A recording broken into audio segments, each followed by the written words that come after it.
Well, good evening, everybody. My name is JP. I work as part of the staff team here at Grace Church. And I do this job really because 23 years ago, I had a life-changing encounter with Jesus Christ.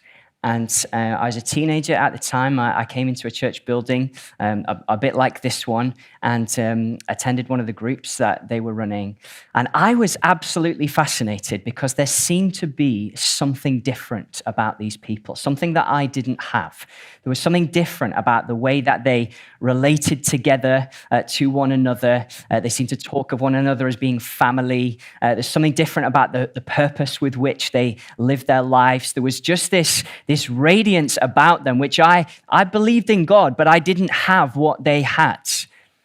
And I was intrigued to ask them what it was that was so different about them. And they told me that Jesus Christ had come to earth, that God had become a man, and that he had died on the cross to forgive us of all the things that we have ever done wrong in life, past, present, and future, and that they had then given their lives over to Jesus, to following him.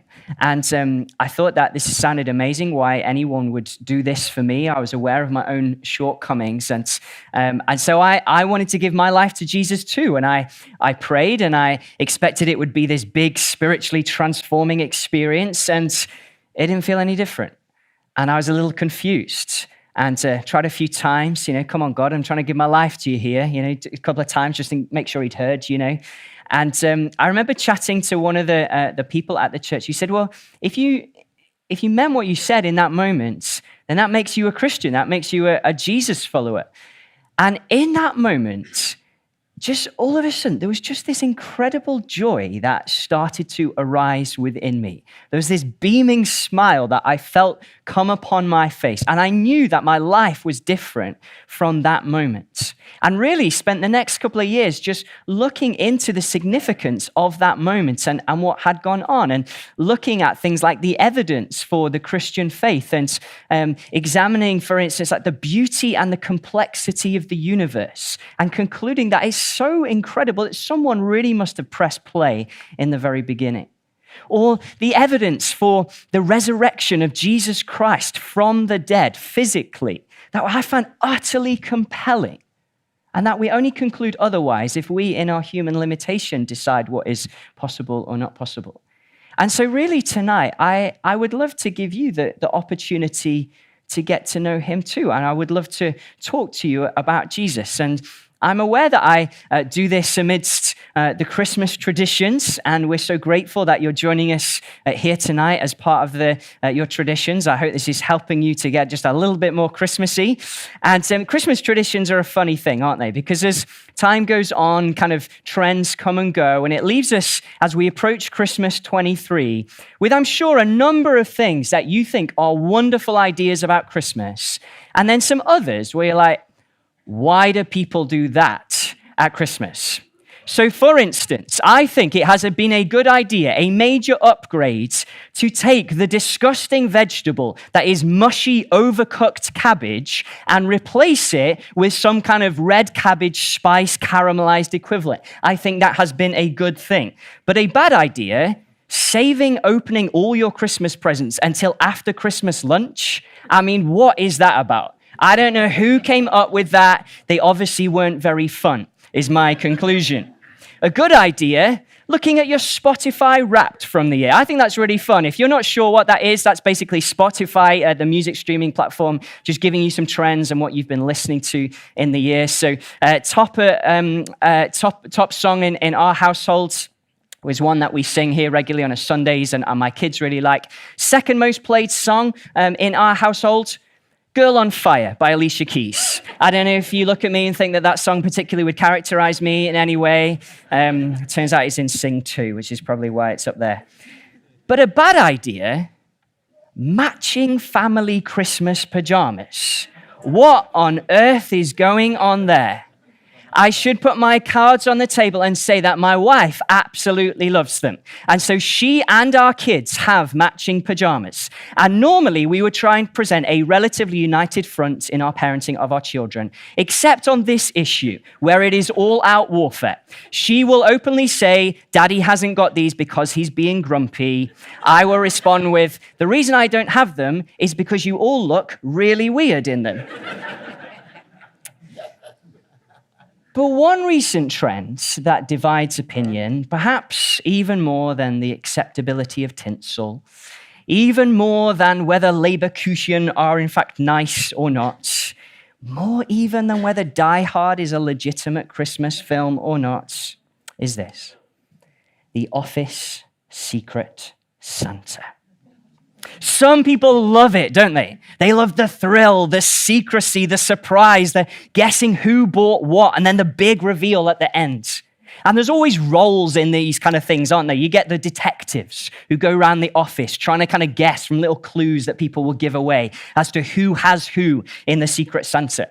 You get the spillers who really just don't care that it's secret and are quite happily just to willy-nilly just say who they're buying for. One of the Secret Santas I was involved in last year involved the role of absentee, just didn't buy a present. Happy Christmas. Then you get the anarchists, the outright anarchists who do not stick to the £5 budget. And whilst the rest of us are spending a literal £5 or giving these lavish gifts over, or they cheat, they got some like family-owned restaurant or something, so like here's a voucher for a meal for two or whatever. But some people really hate it, don't they? Really hate it. I wonder if there's many in the room tonight really hate the idea of Secret Santa because you're buying a present for someone you don't know and the same's being done to you. You've got to open it in front of everyone and got to convey gratitude whether you like it or not. I'm involved in one in about 10 days' time, so I'm really going to have to watch my attitude in that, aren't I? But the haters would claim the randomness of presents that go on. I've heard stories of one person who was buying a gift for a lady in her 50s. I don't know what sorts of gifts would come to mind for you. He thought the natural thing to buy was Dalek bubble bath. Someone else got a belly button fluff remover at Secret Santa. And then my favorite one is that one guy, he gave a signed picture of himself for Secret Santa. Was he famous? No, he was not. He just gave that over. Here you go. But actually, the very idea of Secret Santa, you got the exchange followed by the big reveal. It's all over Christmas, isn't it? We do it in all sorts of ways. We do family present swaps where we try and guess the present from the size or kind of rattling of the gift on Christmas Day, or in some incorrect cases before Christmas Day. Or even this year's top Christmas film on Netflix is Family Switch, where family members exchange roles and then comes the big reveal of what's going to happen and why it happened and why it was all meant to be and what have you. But this idea of the exchange followed by the big reveal, it's all over the Jesus story too.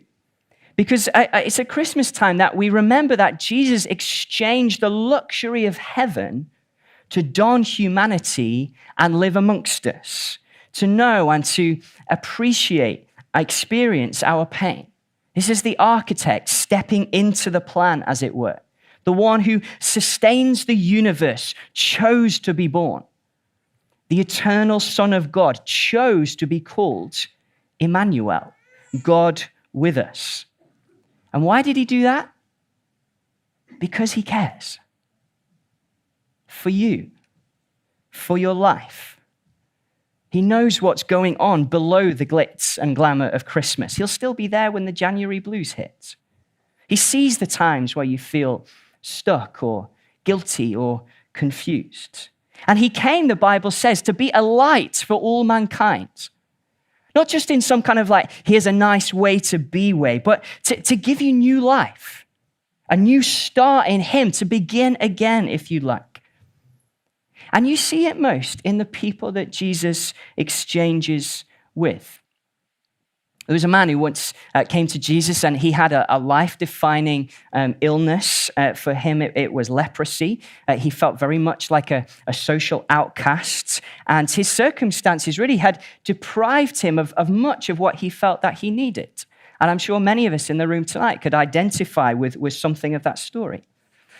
And he comes to Jesus and he says, Jesus, if you're willing, you can make me clean. That is to say, Jesus, if you're willing, if you want to, I know that you can change my life. And as he says that, I think he betrays a question that kind of is in all of our hearts somewhere. It's the question of, well, if there is a God, would he accept me? Would he come and live inside of me? And Jesus says these beautiful words. He says, I am willing. Be clean. And he heals him of his leprosy. It's a foretaste of what he was going on to do at the cross, where he cleanses us at the cross of everything that we've ever done wrong and everything that has ever been done to us. And he does that by exchanging, by swapping with us our broken life for his perfect record. And in the story, he gives the leper his life, as it were, his wholeness in return for the leper's uncleanliness. He brings the leper's exclusion on himself as he takes his place and heals him. In another exchange, Jesus is having dinner at someone's house, and this woman enters, and the story describes her as being really pretty broken. She knew that she'd done some things wrong in her life. She knew her inadequacy. And I think there again lies an undiscussed and yet prevalent feeling in society that we know that we're not the people that we want to be. We have a sense of our inadequacy in many different areas. And this woman, she's weeping, and she begins to pour this expensive perfume all over Jesus' body and to wipe his feet with her hair.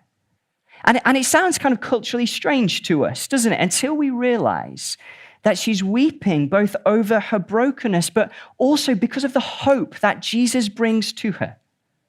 That in this act, what she's doing is she's anointing, that is getting ready his body for burial. That is, she's preparing a sacrifice to God on her behalf that will cover her. Because one day Jesus would go to the cross in her and in our place. And at the cross, he takes our mess, he takes our mistakes, he takes our brokenness on himself, and he gives to us in exchange his perfect life. And in Jesus' refusal to dismiss this woman, much to the anger of the onlookers, he validates it. He gives her a new, unshakable identity of forgiven and free. He changes her life. It's some of the great exchanges of Jesus. You could go on, but really all of them are heading towards this big reveal. Every Secret Santa needs a big reveal at the end, doesn't it? If not, it doesn't work. I was once involved in one in an office where it was Secret Santa. You did the usual, nominate a gift that you would enjoy, get someone's secret, go and buy it. And then basically the end of it was pick your present off the table and on you go. Where's the big reveal? You basically just bought yourself a Christmas present. What's going on there? But the big reveal here is that he's come to save us, that he was born to die that we might live. The author stepped into the story on a rescue mission. And that's what captured me as a teenager all those years ago, that he would give his life for me. I knew my mistakes. I knew I wasn't perfect. I knew that there was more to life even than I could make of it, more than the hobbies that I enjoyed or the experiences that I could chase. I knew there was more. But that he would offer to take my sin, my confusion, my fledgling efforts and exchange them for his life, for an identity defined by him, for eternal life with him even. Well, that blew me away. Let me finish with this to show how this great exchange with a big reveal works. Several weeks ago now, there was someone that came to Grace Church for the first time, never been in a church building before. And he asked me if I could pray for him about some difficulties that were going on in his life. And I said I would be glad to pray for him, but would love to talk to him afterwards. And we went and sat down just kind of over in that corner there. And a friend and I sat down with him, and he just kind of opened up about some of the stuff in his life. And we said to him, when we go around in life, like we all get things wrong, don't we? We all make mistakes. There's things we know kind of for all of us, like, I'm not sure that's the way I want to be. And it can feel like those things stick to us, doesn't it? Almost like a sort of written record on us. And we spend so much of life trying to kind of scrub them out, trying to look inside ourselves to find the answer. And yet we still know that we're not the people that we want to be. And there can be things equally that are done to us, like grave injustices, some of them horrific, that are done to us. And they too feel like they stick to us. And as I was sitting down with this guy, what we did was, I said, when Jesus went to the cross, what he did was he took these things, all the stuff of life that's written on us, and he took it from us. And he carried it all the way to the cross.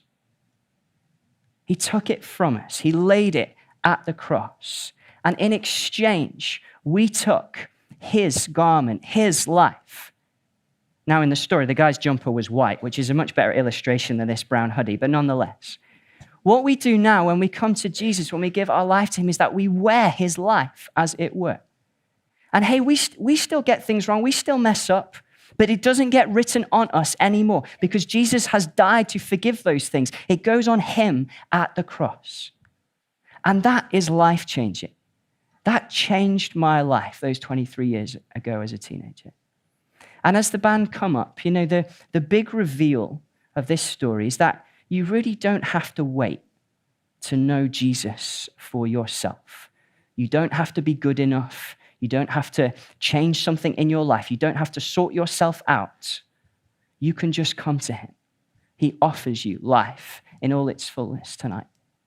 And so what we're going to do is that the band are going to sing a song, and really just to give us a chance to reflect upon these things. Really just tells the same story from a different genre, if you like, through the music.